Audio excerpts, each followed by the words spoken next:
Hello दोस्तों, welcome to the live session. यहाँ पे मार्केट प्री ओपन हो चुका है।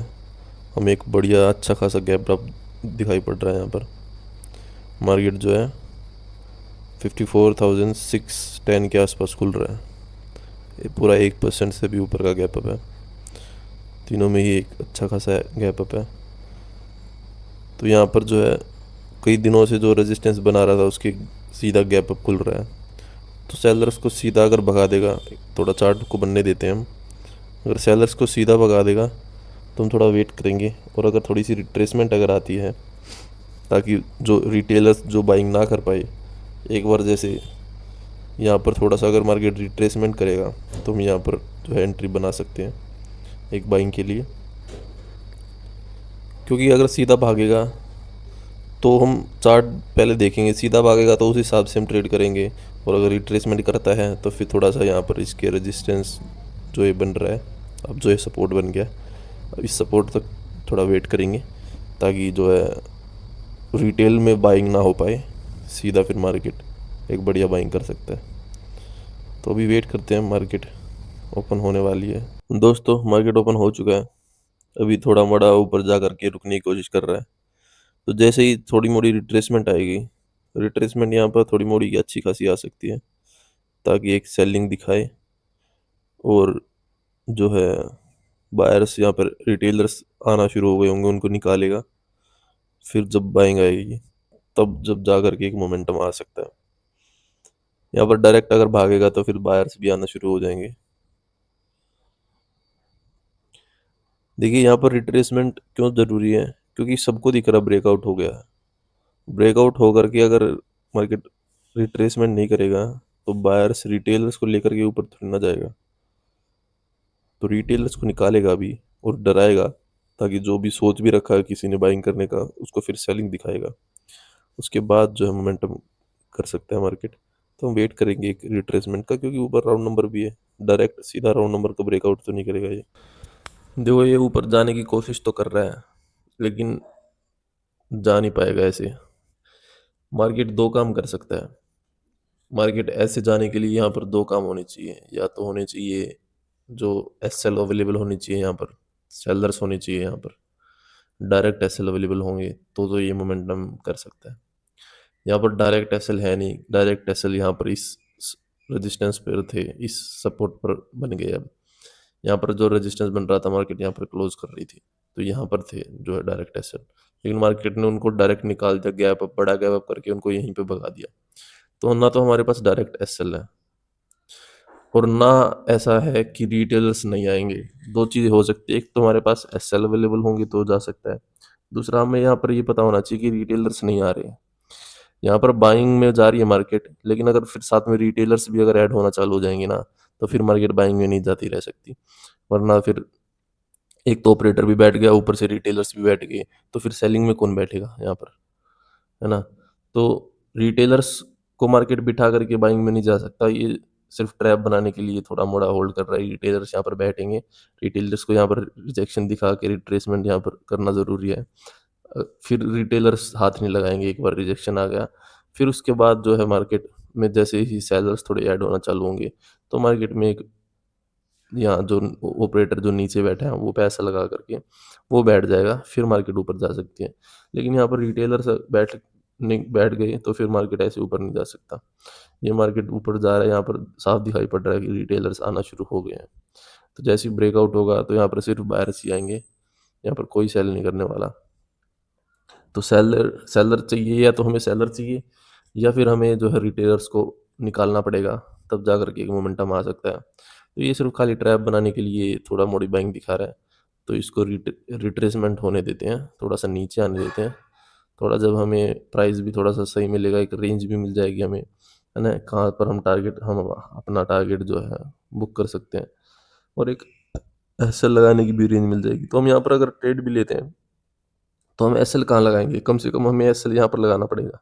तो इतना एसएल कैसे ले सकते हैं हम, इतना एसएल बहुत ज़्यादा हो जाएगा। तो इसको थोड़ा सा नीचे आने देते हैं फिर, ताकि हम एक एसएल की रेंज सेट कर पाएँ। फिर एसएल पुट कर देंगे तो हमें पता चल जाएगा, हाँ भाई इस रेंज तक आएगा मार्केट ज़्यादा से ज़्यादा। फिर हम अपना एसएल भी ले सकते हैं, और फिर जो हमारे को थोड़ी सी एक टारगेट करने के लिए मार्केट को एक रेंज भी मिल जाएगी थोड़ी मोड़ी, जिससे हमारा टारगेट मिल जाएगा, हमें प्रॉफिट मिल जाएगा, प्रॉफिट बनाने की एक रेंज मिल जाएगी यहाँ पर। तो दोनों चीज़ हो जाएंगी। तो सब्र बहुत ज़रूरी है यहाँ पर। ऐसा नहीं है मार्केट बाइंग में जा रहा है तो सीधा बाय कर लेंगे हम बाय तो करेंगे, लेकिन एक रिट्रेसमेंट ज़रूर यहाँ पर होने वाला है, क्योंकि सीधा गैप अप दिया है और फिर ऊपर से मार्केट जो है सीधा चलने लग गया और देखो कितना होल्ड कर रहा है। अगर ये भागता रहता तो मान सकते थे कि रिटेलर्स नहीं आ रहे हैं, ग्रीन पे ग्रीन कैंडल अगर बनाता ही रहता है ना, तो फिर हम मान सकते थे कि रिटेलर नहीं आ रहे, लेकिन अब तो ये रुकना शुरू हो गया। तो अब तो रिटेलर आएंगे, या फिर एक काम हो सकता है यहाँ पर, रेजिस्टेंस लेगा ये राउंड नंबर का, जैसे ही राउंड नंबर का रेजिस्टेंस लेगा फिर हमें रिट्रेसमेंट की ज़रूरत नहीं है। फिर मार्केट अगर थोड़ा होल्ड भी करता है, कंसोलिडेट भी करता है काफ़ी टाइम तक यहाँ पर होल्ड करेगा, तो फिर हम समझ जाएंगे कि सेलर्स की एसएल भी अवेलेबल हो गई है। तो दो चीज़ तो होगा, या तो मार्केट दोनों ही केस में हमें वेट तो करना ही पड़ेगा ट्रेड एंटर करने से पहले। दोनों ही केस में एक केस हो सकता है कि यहाँ पर कंसोलिडेट करे तो भी मार्केट टाइम लगाएगा, और एक यहाँ पर रिट्रेसमेंट करे तो भी मार्केट थोड़ा टाइम लगाएगा। तो अभी हम डायरेक्ट एंटर नहीं कर सकते हैं यहाँ पर, थोड़ा तो वेट करना ही पड़ेगा हमें। तो यहाँ पर एक बढ़िया कैंडल बनना शुरू हो गई है। अब जो है हम एंट्री बना सकते हैं बैंक निफ्टी में। यहाँ पर हम जो है प्रीमियम ऐड कर लेते हैं, हम मिस नहीं करना चाहते ट्रेड को। 54,900 का हम यहाँ पर कॉल ऐड कर लिया है और हम यहाँ पर एंट्री बना लेते हैं। 334 पे हमें मिल गया है, 70 पॉइंट का हम टारगेट रखेंगे और सॉरी एसएल रखेंगे, टारगेट अभी हम सेट कर नहीं रहे। तो एंटर हम कर चुके हैं, क्योंकि यहाँ पर देखो रिजेक्शन अच्छा खासा दे दिया मार्केट ने, और अब जो है एक स्ट्रॉन्ग बाइंग दिखाने की कोशिश कर रहा है, और इस स्ट्रॉन्ग कैंडल को हम मान सकते हैं, और हमें एक रेंज भी मिल गई है यहाँ पर। तो सेलर्स अच्छे खासे यहाँ पर अवेलेबल हो गए हैं, तो उनके एसएल अवेलेबल हो गए हैं, और जो रिटेलर में बाइंग कर रहे थे उनको मार्केट निकाल चुका है। तो अब अगर मार्केट थोड़ा सा नीचे भी आता है, ब्रेकडाउन भी करता है, तो इतना हमारे पास रेंज है। और बैंक निफ्टी जो है सेलिंग कर भी नहीं रहा, बैंक निफ्टी अपने आप को ऊपर ही होल्ड कर रहा है, तो इसलिए हमने जो है बैंक निफ्टी को चूज़ किया एंट्री बनाने के लिए। तो बैंक निफ्टी वैसे भी खुद को होल्ड कर रहा है, तो एक रेंज भी है, अगर नीचे ब्रेकडाउन भी करता है तो हमारे पास एक लिमिट है एसएल लेने की। एक 70 पॉइंट का एसएल हम रखते हैं, ताकि अगर मार्केट थोड़ा सा अगर नीचे भी आता है तो भी हमें एक रेंज मिल पाए, और हमें जो है एसएल हमारा हिट ना हो, उससे पहले जो मार्केट को जो करना होगा वो मार्केट कर चुका होगा, फिर जो है बाइंग हो सकती है। तो हमने एक रेंज है हमारे पास, तो इसलिए हमने जो एंट्री सही बना ली, एक सही कैंडल हमें दिखाई पड़ रही थी यहाँ पर, बाइंग बढ़िया दिखाने की कोशिश कर रहा था। तो जैसे ही मार्केट ने बायर्स को निकाल दिया उसके बाद फिर बाइंग आ सकती है, और एक अच्छा खासा हमें पॉजिटिव दिखाई दे रहा है मार्केट। तो अभी वेट करते हैं, अगर ब्रेकडाउन होता भी है तो भी हम यहाँ पर बचे रहेंगे, क्योंकि हमने बैंक निफ्टी में बना रखी है और बैंक निफ्टी अपने आप को ऊपर ही होल्ड कर रहा है। तो दोनों ही सिनेरियो सही है हमारे लिए। तो दोस्तों मोमेंटम मार्केट करना शुरू कर दिया है, यहाँ पर जो है सेलर सब टारगेट होना शुरू हो जाएंगे। जैसे ही मार्केट राउंड नंबर के ऊपर जाएगा तो एक बढ़िया से टारगेट हो सकते हैं सेलर्स। यहाँ पर अच्छे खासी क्वांटिटी में सेलर्स आ गए होंगे, इतनी ऐसा मोमेंटम में यहाँ पर सेलर्स ऐड हो गए होंगे। तो जैसे ही मार्केट राउंड नंबर के ऊपर चलेगा तो हमें एक बढ़िया टारगेट यहाँ पर मिल सकता है। तो अभी उसी के लिए हम वेट करने वाले हैं। एक ठीक ठाक हमें प्रॉफिट जो हमारा चलना शुरू हो गया है 43 पॉइंट, एक बढ़िया से पेशेंस के साथ हमने जो है ट्रेड को बनाया, और थोड़ा सा रिजेक्शन दे करके अब मार्केट सही बढ़िया जो है बाइंग करना शुरू हो गई है। दोस्तों ब्रेकआउट यहाँ पर हमें मिल चुका है, हमें यहाँ पर 60 पॉइंट के आसपास प्रॉफिट दिखा रहा है। अभी ब्रेकआउट के बाद अगर कैंडल बढ़िया बनती है तो हम थोड़ा वेट करेंगे, प्रॉफिट को बढ़ाएंगे। लेकिन अगर ब्रेकआउट के बाद ये छोटी छोटी कैंडल से होल्ड करने लग जाएगा तो फिर दोबारा से अगर बायर्स को ऐड करना शुरू कर देगा तो फिर हम यहाँ पर हमें एग्जिट करना पड़ेगा, चाहे हमें कितना भी प्रॉफिट दिख रहा हो। तो अभी तो हम वेट करते हैं, अभी तो इसने जस्ट ब्रेकआउट किया है, तो अभी थोड़ा सा वेट करेंगे हम। यहाँ पर जो है सेंसेक्स का ब्रेकआउट भी रहता है, तो सेंसेक्स भी अगर ब्रेकआउट करेगा उसके बाद हम जो है अपना प्रॉफिट को बुक करेंगे। अभी थोड़ा सा वेट करते हैं, होल्ड करते हैं। यही कैंडल चाहिए थी हमें। यहाँ पर ब्रेकआउट भी हो गया है, सेंसेक्स ने अपना जो रेजिस्टेंस है उसका ब्रेकआउट भी कर दिया है। चलिए गाइस यहाँ पर हम एग्ज़िट कर लेते हैं। 410 पर हमें एग्ज़िट मिला है। 76 पॉइंट हमें यहाँ पर मिले हैं। तो हम एग्ज़िट कर चुके हैं। तो हम डिस्कस कर लेते हैं कि हमने यहाँ पर बाइंग क्यों किया। हमने प्लान बना चुके थे हम कि यहाँ पर मार्केट नीचे ऑपरेटर हो सकता है। तो ऑपरेटर यहाँ पर बैठा था और मार्केट में बाइंग हो रही थी, और जो यहाँ पर रिटेलर्स को मार्केट निकाल चुका था रिट्रेसमेंट करते हुए। यहाँ पर ये देखिए सेंसेक्स का चार्ट कितना सही बन रहा था।